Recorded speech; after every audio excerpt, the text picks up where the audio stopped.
ধরো।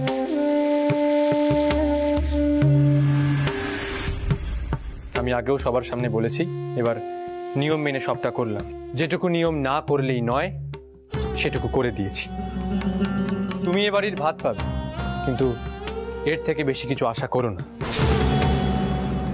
কনক মা, আমার বেটা জেদের বসে এইসব করছে, কিন্তু একজন স্ত্রী হিসেবে তোমার সামনে এখন মস্ত বড় পরীক্ষা, আর সে পরীক্ষা তুমি জয়ী হবেই।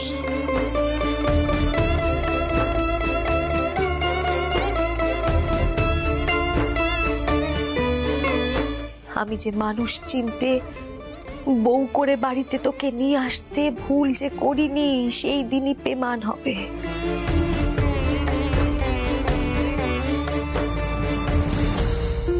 তৈলক্য একদিন তোমার মূল্য দিতে পারবে, এই আশীর পেতে আমি করি মা।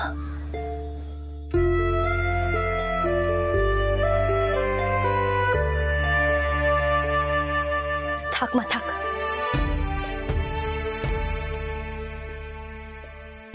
বেঁচে থাকো মা, সুখে থাকো।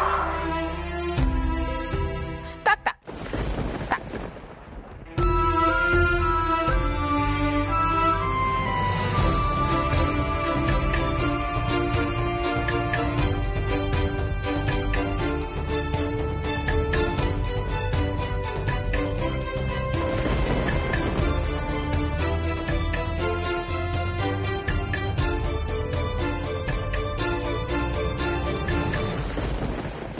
মঙ্গলা, তুমি যাও সুবাসিনীকে নিয়ে এসো, যাও।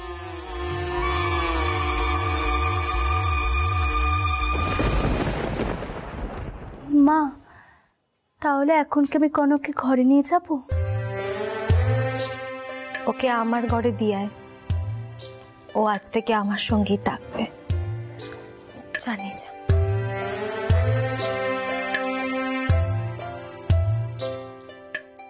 বোন এসো।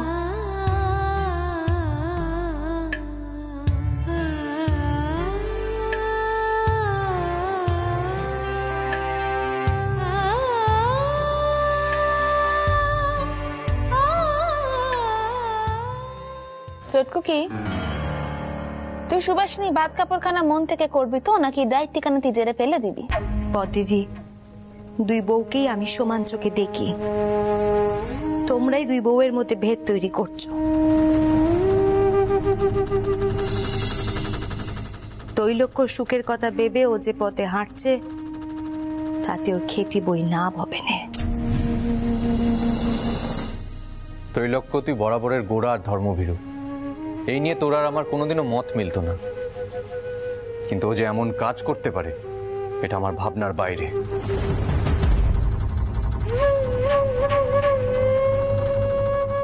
মা, আমি ওর এই অন্যায় আর মেনে নিতে পারছি না। দ্বারিকা, ত্রৈলোক্যকে যা বোঝাতে চাইবে এখন ও কিছুতেই তা বুঝতে চাইবে না। ওকে আমাদের একটু সময় দিতে হবে। আর আমি যা বুঝছি তাতে এই পরিস্থিতি সামলানো এত সহজ কাজ হবে না। আর মা, এর মধ্যে তুমি আর বাবা মশাই অশান্তির আগুন আরো জিয়ে রাখছো। এটা যে কি শান্তি পাচ্ছ তোমরা আমি জানি না। গণেশ, তুমি বোধহয় ভুলে যাচ্ছ তুমি তোমার বাবা মশাই আর মায়ের সামনে দাঁড়িয়ে কথা বলছো। দ্বারিকার মতো স্বেচ্ছাচারী হওয়াটা কিন্তু আমরা কোনোভাবেই মেনে নেব না, কথাটা মনে রেখো। কেমন? পতিতে আমি হাত জোর করছি, এখন এইসব কথা দয়া করে আর কইও নে। এই শুভ অনুষ্ঠান কানে মিটে যেতে দাও, তারপরে না হয় এসব আলোচনা করো।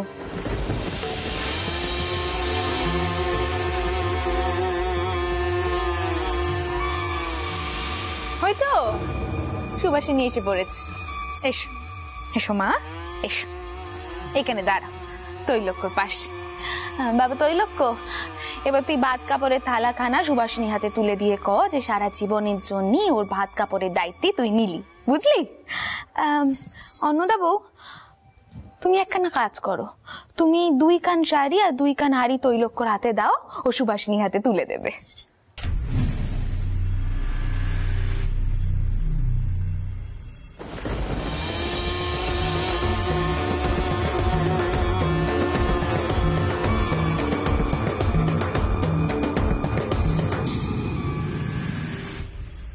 হলো? আমি কি কইলাম তুমি শুনতে পেলে না? দেখো তৈলক্য কিন্তু স্পষ্টভাবে জানিয়ে দিয়েছে কনকের আর কোনো রকম দায়িত্বই সে নেবে না। তাহলে এই শাড়ি, এই গয়না, এসব কার প্রাপ্য? সুভাষিনীরই তো। অনুদা যাও, এটা তৈলক্য রাতে দাও। কি হলো, যাও।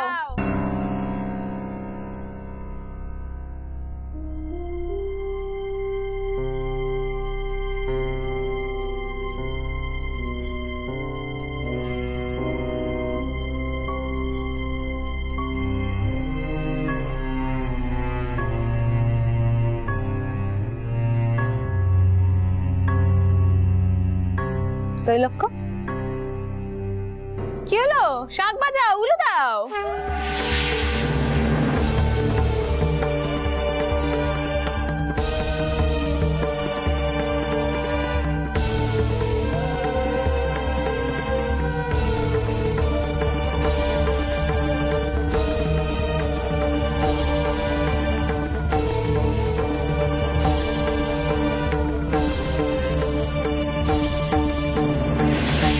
দেখি নে বাপ, এবার এটা সুভাষিনী হাতে তুলে দে।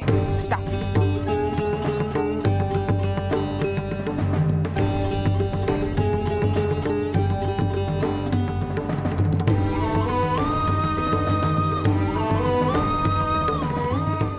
নাও।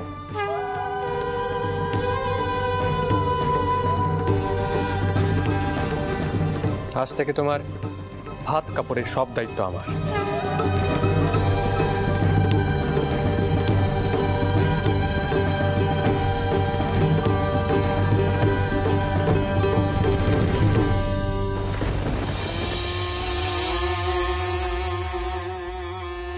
এই শাড়ি গয়না সব আমার। সতীনকে আমি কিচ্ছু পেতে দেব না। স্বামী থাকবে আমার আঁচলে বাঁধা হয়ে, আর কনককে আমি ঝি করে রাখবো। আপনি আমাকে এতখানি মান দিয়েছেন, আমি সর্বদা আপনার আর আমার সৌর ঘরের মান রক্ষে করবো।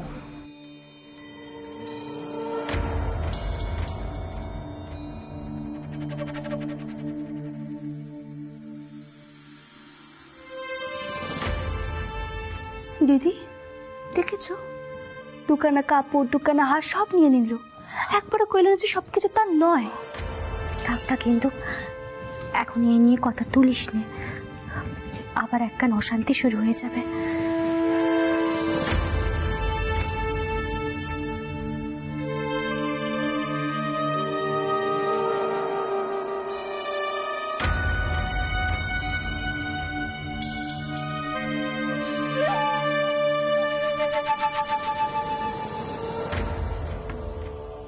থাক মা, থাক।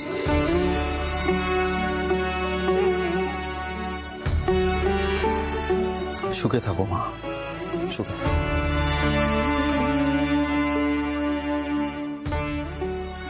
থাক মা, থাক। দেখি সুখে থাকো, শান্তিতে থাকো। দুয়ারি বাবু, দুয়ারি বাবু, দুয়ারি বাবু, এই যে আপনাদের এখন একবার মন্দিরে যেতে হবে, শিগগির চলুন। কি হচ্ছে রিদি ঠাকুর, তোমায় এমন দেখাচ্ছে কেন? মন্দিরে সব ঠিক আছে তো? ছোট ঠাকুর ভালো আছে তো? সারদা মা ভালো আছেন তো? সবাই ভালো আছেন, কিন্তু মন্দিরে একজন গোরা সাহেব এসেছেন, আপনাদের খুঁজছেন। কেন খুঁজছেন তা তো কইতে পারবো না, আপনি শিগগিরই চলুন। দারিকা, তুমি যাও, যাও, শিগগিরই যাও। ওখানে গিয়ে দেখো হঠাৎ গোড়া সাহেব কেন মন্দিরের কোনো সমস্যা হলো কিনা। যাও, যাও, যাও, তুমি গিয়ে শিগগিরই দেখো। দারিকা, গণেশ এসো। দারিকা, আমরাও যাবো। হ্যাঁ, এসো এসো রাঘব দাদা, চল রিদি ঠাকুর, চল।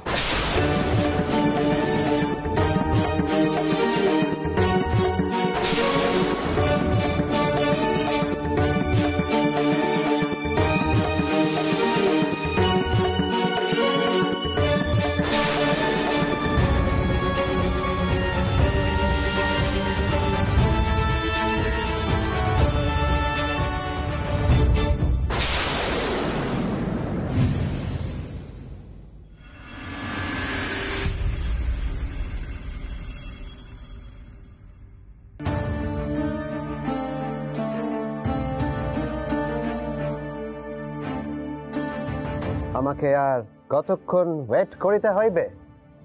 আমি ভাবিয়াছিলাম টেম্পলে আসলেই মিস্টার দ্বারিকানাথ বিশ্বাসের দেখা পাইব। উনি আর কতক্ষণে আসিবেন? কি করে কই কও দেখিনি, হৃদের তো পাঠিয়েছি সেখানে, কিন্তু সে বাড়িতে তো আজ বৌভাতের অনুষ্ঠান আছে।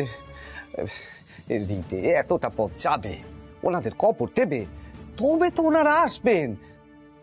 হ্যাঁ গা, কি হয়েছে সে ব্যাপারে কিছু কইছেন না কেন উনি? Let him come. মালিক আসুন, ওনার সামনেই সব বলিব। ও ছোট ঠাকুর, এই তো।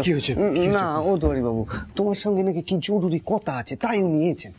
এসো এসো দেখিনি। স্যার, হি ইজ দ্বারিকানাথ বিশ্বাস। দ্বারিকানাথ বাবু, স্টিভেনসন সাহেব আপনার সাথে কিছু কথা বলতে এসেছেন। আমি দ্বারিকানাথ বিশ্বাস। বলুন, কেন ডেকে পাঠিয়েছেন আমাকে? হ্যালো মিস্টার বিশ্বাস, আপনাদের টেম্পলের পিছনের জমিতেই আমাদের একটা বারুদের ফ্যাক্টরি আছে। এখন আমাদের দুইখানা নতুন গোডাউন বানাইতে হইবে, ফ্যাক্টরিও বাড়াইতে হইবে। তাই ল্যান্ডের রিকোয়ারমেন্ট আছে। আপনাদের টেম্পলের এন্ড পার্টটা তো জঙ্গল, রাইট? আমি শুনছি। ওই ল্যান্ডটা আমরা কিনিয়া লইব। কি কি বললেন আপনি? মায়ের মন্দিরের জমি কিনে আপনারা কারখানা বানাবেন, গুদাম ঘর বানাবেন? এটা অসম্ভব। আর এমন কথা আপনাদের মাথায় এলো কি করে? মিস্টার বিশ্বাস, আমি সমস্ত পেপারস রেডি করিয়া আনাইছি। বাজারের দামের থেকে বেশি মূল্য ধার্য করা হইয়াছে। পেপারস? Yes sir, yes. আপনি এটাতে সাইন করিয়া দিন। ওই ল্যান্ডের মালিকানা আমাদের চাই। কি আশ্চর্য, আপনাকে তো বলা হলো ওই জমি বিক্রির নয়। আমাদের আগে থেকে না জানিয়েই আপনারা পেপার তৈরি করলেন কিভাবে?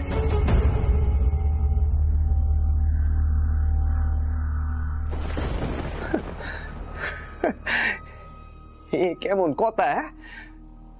মায়ের মন্দিরের জমিতে কারখানা তৈরি হবে কেন? দেশে কি জমি কম পড়েছে নাকি? এ কেমন জোর জুলু? কিন্তু ওই গঙ্গার ধারেই তো জমি চাই, এই মাল আনা নেওয়া করতে সুবিধা হবে। সরকার বাহাদুর নিজে ঠিক করেছেন। তা বললে কি করে হবে? এ জমির মালিকানা আমাদের। এ জমি আমরা দিতে চাই কি চাই না সেটা আগে জানতে হবে। মিস্টার বিশ্বাস, আপনাদের কি ডিল পছন্দ হইতেছে না?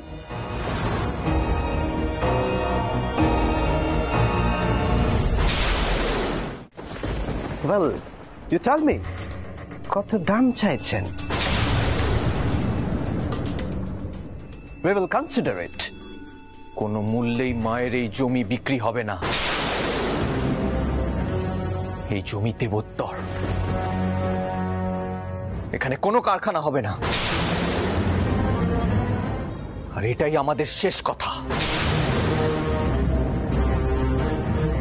আপনারা আপনাদের প্রস্তাব চিঠিতে জানাতে পারতেন, আমরা তার উত্তর চিঠিতেই দিতাম। আমাদের বাড়িতে একটা অনুষ্ঠান চলছে, সেটা ছেড়ে আমরা এখানে এভাবে আসতাম না। আপনারা কি ভাবিতেছেন সরকার বাহাদুরের ডিসিশন মানবেন না?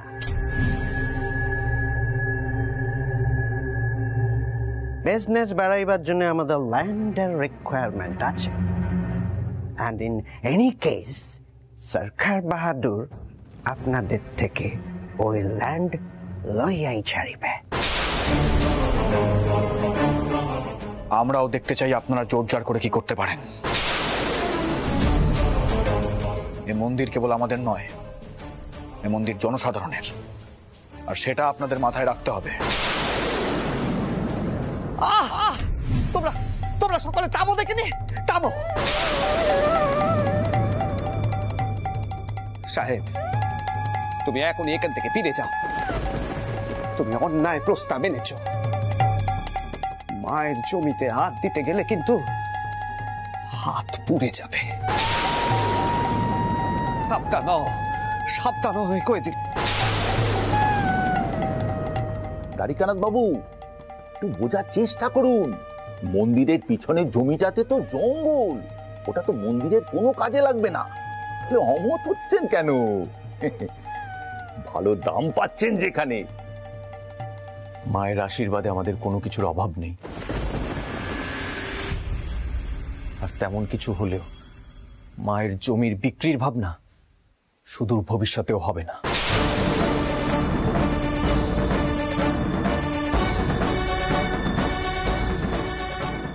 আর যেই জায়গায় মা স্বয়ং বসে রয়েছেন, সেই জায়গা নিয়ে কথা বলার আমরা কেউ নই। তাহলে এটাই আপনাদের ফাইনাল ডিসিশন? হ্যাঁ, এটাই আমাদের ফাইনাল ডিসিশন। আমরা কোনোভাবেই জমি দিতে প্রস্তুত নই। আপনারা নিশ্চয়ই আপনাদের ব্যবসার জন্য বিকল্প কিছু ভাববেন। সাবস্টিটিউট। সাবস্টিটিউট। আমাদের বিকল্প ভাবনাটা আপনারা অবশ্যই বুঝতে পারিবেন।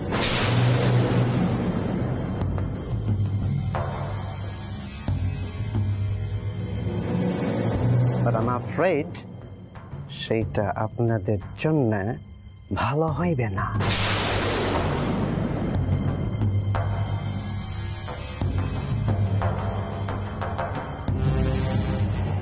এই জমিটা আমরা লইয়াই ছাড়িব।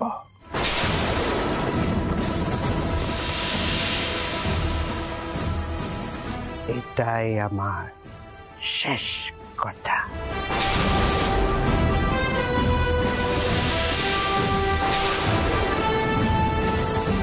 We should go now.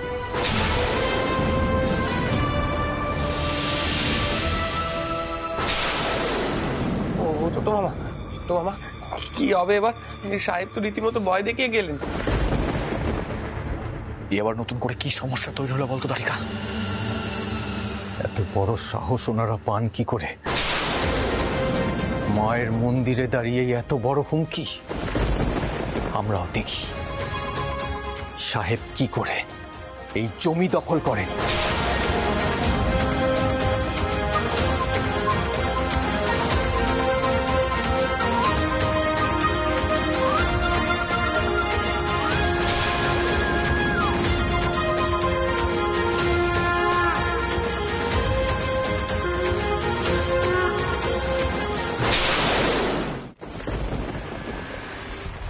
যা বাড়ি যা, এবার তোর মোড়ের ইচ্ছা পূর্ণ হবে। যা।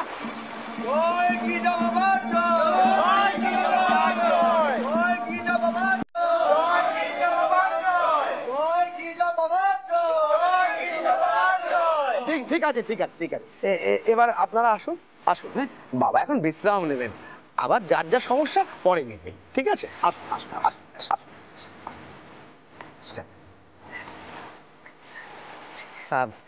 ঘরে চলুন, আপনার আর তৈরি আছে। উঠুন বাবা, উঠুন। আসুন মদন ঠাকুর।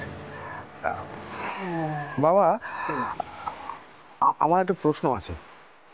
বলছি যে চন্দ্র ঠাকুরের সঙ্গে সেদিন ওই ঘটনার সময় আপনার ওই শক্তি কোনো কাজ করছিল না, তাহলে কি করে?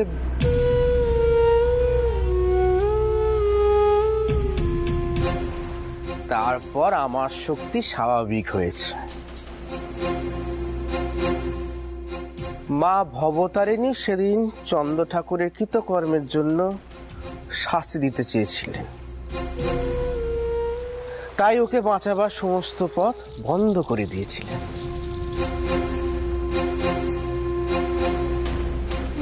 সবই তো বোঝো। তা এগা চন্দ্র ঠাকুরের অমন অবস্থাতে কেউ তো নিজের সংশোধন করলেন।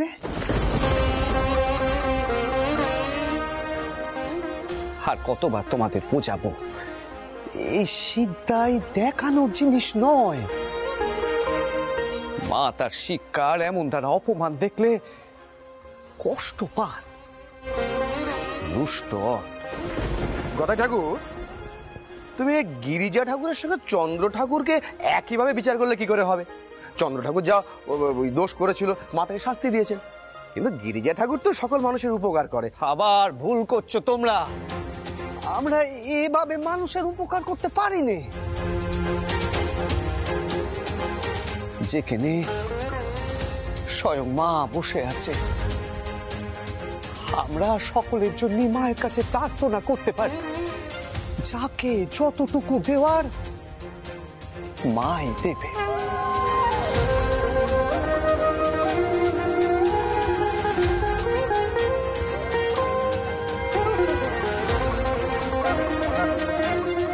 আমরা নিজেদেরকে মায়ের থেকেও বড় ভাবলে সেটাই হবে মস্ত বড় ভুল।